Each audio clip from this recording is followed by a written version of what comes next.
L'aromathérapie est une technique médicale qui utilise les huiles essentielles, mais aussi les eaux florales. Elles sont indissociables.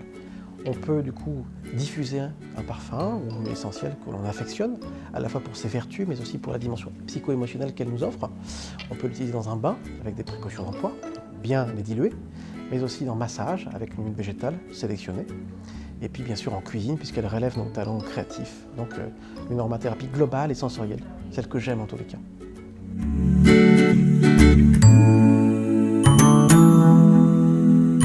Quand on parle d'essence au sens vrai, vous imaginez même un enfant au-dessus d'une petite bougie qui vient presser le flavédo, le péricarpe, le zeste de l'orange. Eh bien quand on presse ce zeste, des centaines d'étincelles de joie crépitent, c'est l'essence au sens vrai. Quand on parle d'huile essentielle, on parle d'essence distillée. On a mis une plante dans un alambic que l'on a distillée. Peut-être une fleur, des tiges, de l'herbe, voilà, la plante entière, pourquoi pas. Et donc on obtient ça grâce à la distillation à la vapeur d'eau.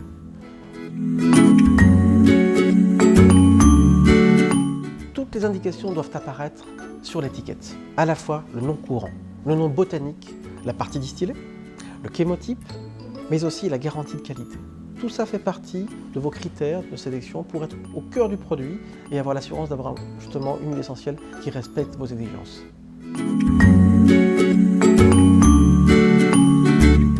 N'ayez pas peur, c'est une rencontre, elles ont tout à offrir, c'est elles qui vous choisissent finalement. Et donc j'aimerais peut-être vous orienter vers l'olfaction. Vous ouvrez votre flacon et une simple olfaction, une belle respiration déjà, ça vous permet de mieux respirer, de vous détendre, de vous tonifier au préalable, de regagner un petit peu plus la confiance, mais aussi la diffusion à la maison, parce que c'est vrai que la première expérience en aroma, c'est de pouvoir assainir l'air, régénérer l'atmosphère, protéger les gens qu'on aime aussi. On est en automne, et pour le coup, je viens taper à la porte du laurier noble.